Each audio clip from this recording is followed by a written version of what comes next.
निरंजन अलख निरंजन ओम अलख निरंजन।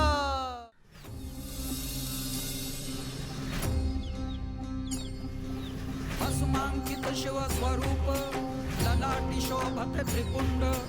ओम वचिंद्रनाथाय नमः। ओम वचिंद्रनाथाय नमः।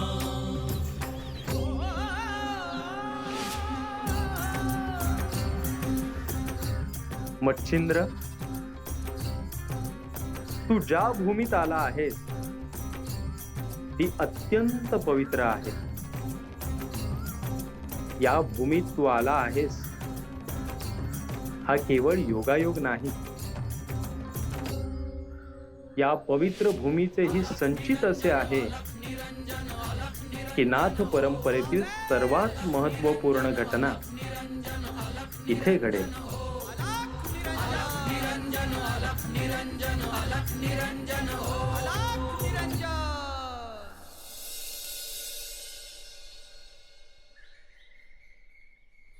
सरस्वती, आलो ग।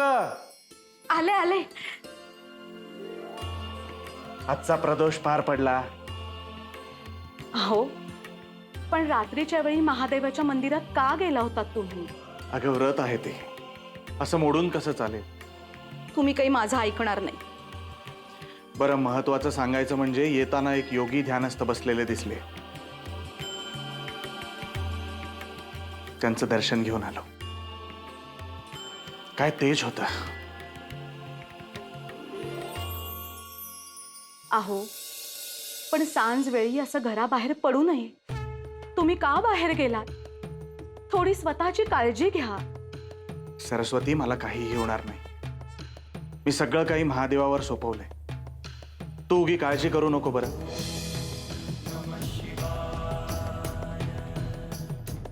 हे घे, देवघरात ठेव।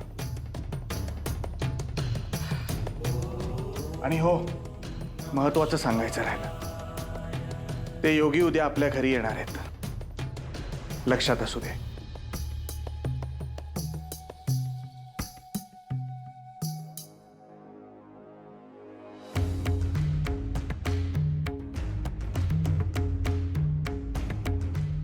देवांचे, अतिथींचे, सगळ्यांचे करा, काहीही उपयोग नाही।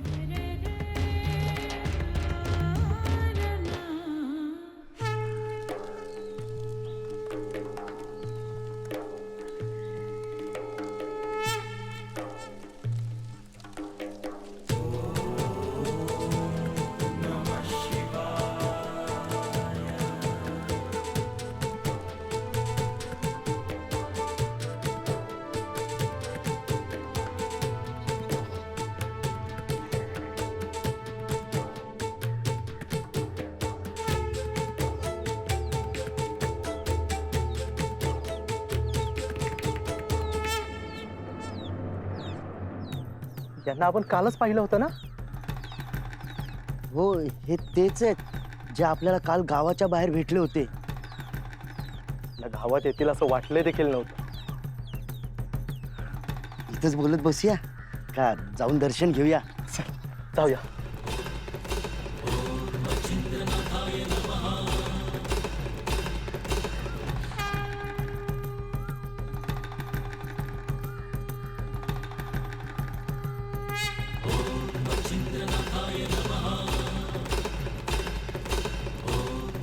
शुभम भवतु।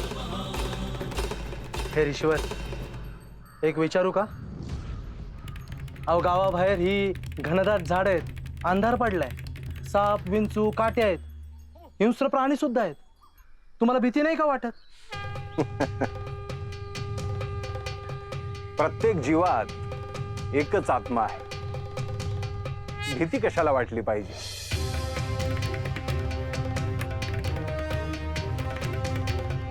तुम्ही गावात आलात तर आम्हाला तुमच्या भोजनाची व्यवस्था करता येईल।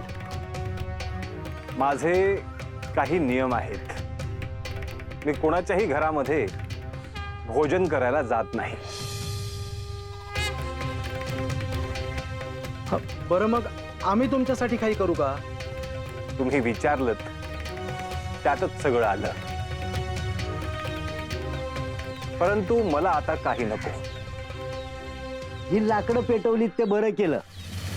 म्हणजे गारठा पण आहे आणि प्राणी पण जवळ येणार नाही.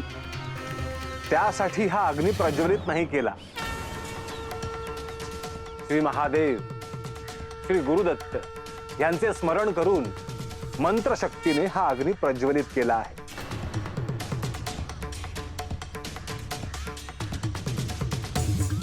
त्यातून जी विभूती तयार होईल त्यात साक्षात चैतन्य असणार आहे.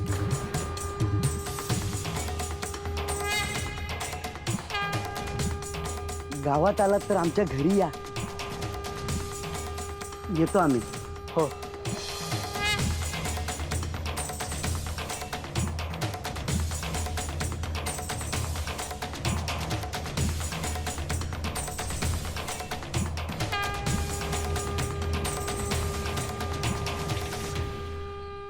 किती तेज आहे यांच्या चेहऱ्यावर.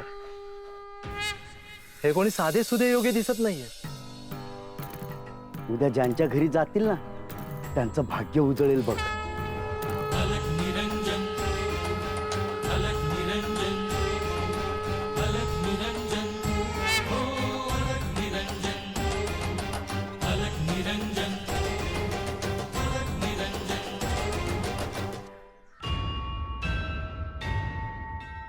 हर हर शंकर जय जय शंकर, हर हर शंकर जय जय शंकर.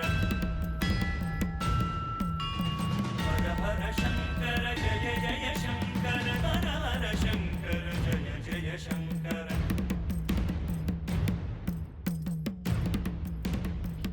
अहो,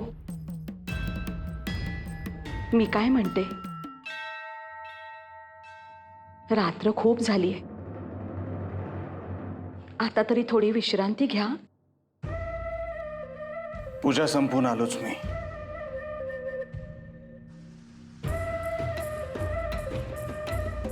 देवाचे इतके करता आहात, पण देव काही आपल्याकडे पाहत नाही.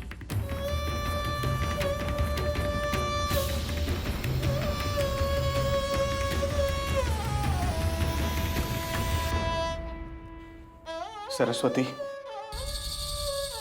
अगं देवावर असं रागवायचं नसतं.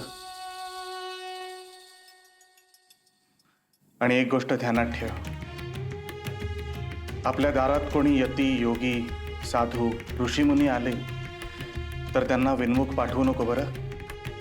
देवानी माझ्या नशिबात दुःखच लिहिले असले तरी मी मात्र आपल्या घरी आलेल्या प्रत्येकाला कधीही विनमुख पाठवलेले नाही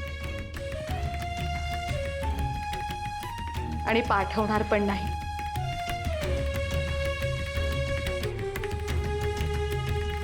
झाले समाधान?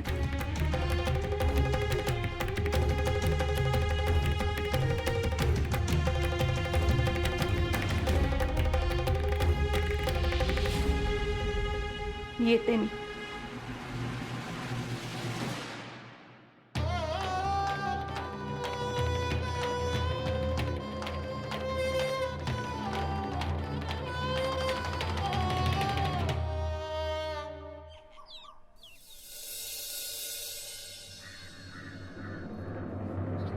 नाथ परंपरेमध्ये विभूतीला खूप महत्व आहे. ही विभूती म्हणजे केवळ राख आहे असे लोकांना वाटेल, परंतु ते तसे नाही. मंत्राच्या शक्तीने जी विभूती तयार होईल तिच्यात त्या मंत्राचे तेज उतरलेले असेल. अशी ही विभूती त्या मंत्राचे कार्य करते. अशी ही विभूती तारक आहे, मारक आहे, इच्छित कार्य करणारी आहे. एवढेच नव्हे तर ती अशुभ शक्तींपासून रक्षण करणारी आहे.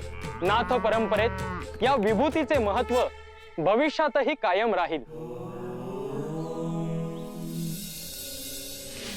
अलख निरंजन, अलख निरंजन, अलख निरंजन, हो अलख निरंजन, अलख निरंजन, अलख निरंजन, हो अलख निरंजन, अलख निरंजन, अलख निरंजन, हो अलख निरंजन.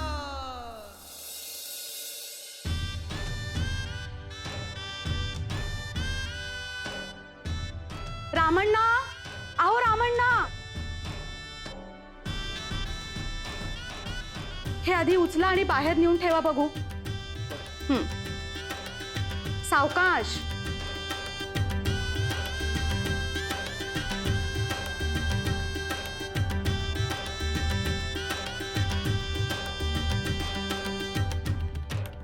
गोदा, अगं हे गोदा.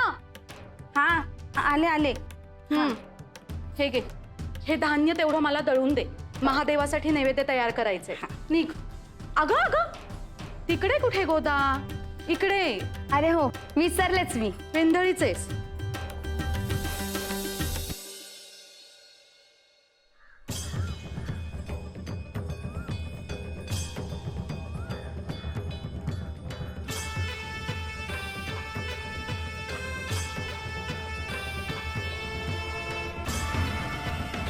दत्त महाराजांनी ह्या भूमीबद्दल जे सांगितले ते सत्यच असणार आणि मलाही त्याचा प्रत्यय घ्यायचा आहे. सूरज, ए सूरज,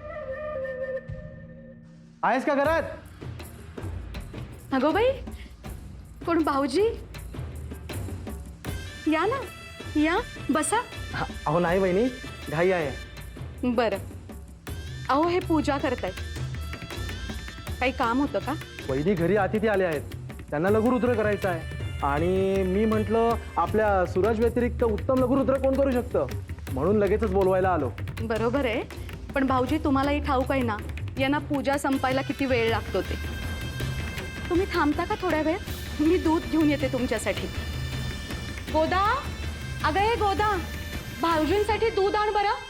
आले आले. अहो नाही नाही वहिनी, खूप घाई आहे. पुन्हा निवांत येईन ना कधीतरी. आता फक्त माझा निरोप तेवढा सूरजला द्या. बर. बरं येतो मी. अगं सावकाश. दूध चुलीवर ठेवलंय. हे घेऊन जा. आणि तुला पीठ दळायला सांगितलं होतं त्याचं काय झालं? अहो तेच करत होते, पण तितक्यात तुम्ही हाक मारली. बरं बरं, आवर लवकर. महादेवासाठी नैवेद्य तयार करायचे. हो. गोदा, हा, चंदनाचा सुगंध कुठून येतोय ग? मला वाटलं तुम्हीच अत्तर लावलंय. नाही ग, पण सगळीकडे चंदनाचा सुगंध पसरलाय.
अहो,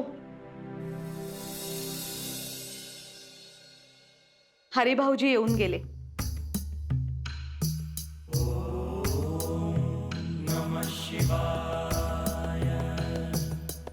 काय म्हणाला हरी? घाईत होते, कुणाकडे तरी लघुरुद्र करायचंय असं म्हणत होते. सरस्वती, हे बघ, मी हे अनुष्ठान मांडलंय,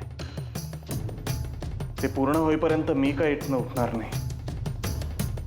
त्यामुळे कोणीही आलं तरी मला सांगायला येऊ नकोस. मला वाटलेच होते तुम्ही असेच म्हणणार.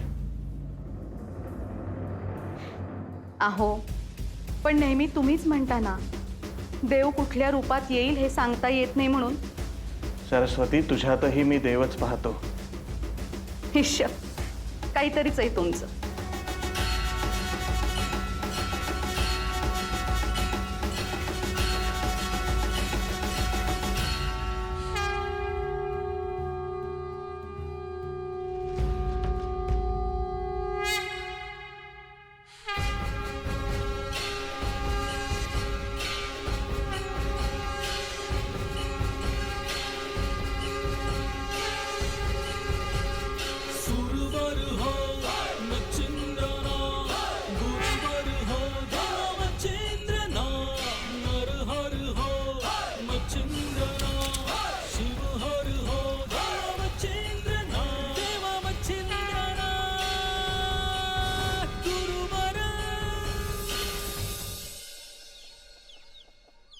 मच्छिंद्र, कुंडात स्नान केल्यानंतर तुला असे वाटेल की पवित्र कुंडातील जलाने केलेले स्नान हे केवळ शुद्ध होण्यासाठी आहे, परंतु ते तसे नाही.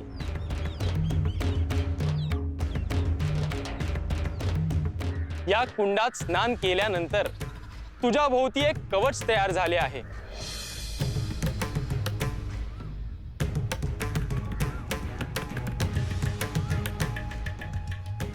ज्याने सदैव तुझे रक्षण होईल.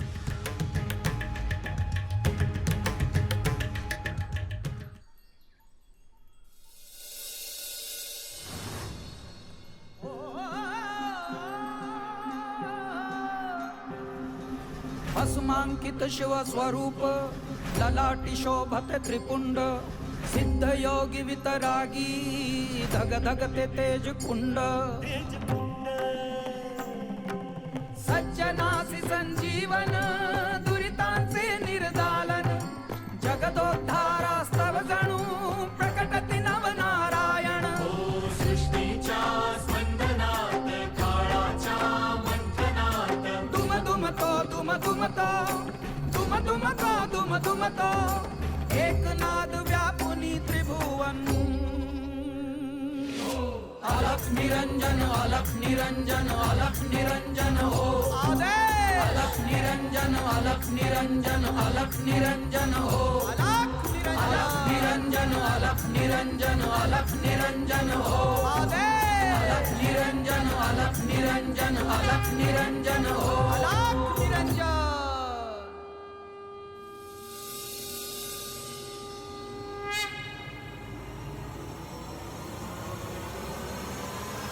कैलास राणा शिवचंद्रमौळी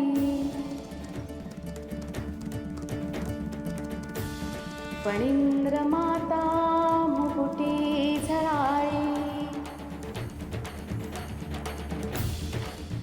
कारुण्य सिंधू भवदुःखहारी तुझ वीण शंभो मज कोण तारी.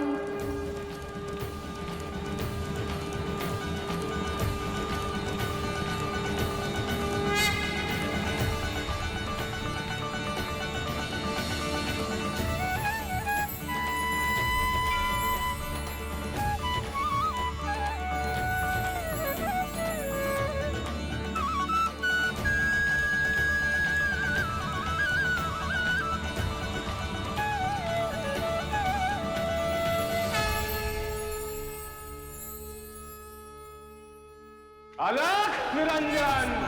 शिव स्वरूप ललाटी शोभत त्रिपुंड. गोदा, अगे गोदा. रागी धग धगते तेज कुंड. अलख निरंजन अलख निरंजन अलख निरंजन हो आदे. अलख निरंजन अलख निरंजन अलख निरंजन हो.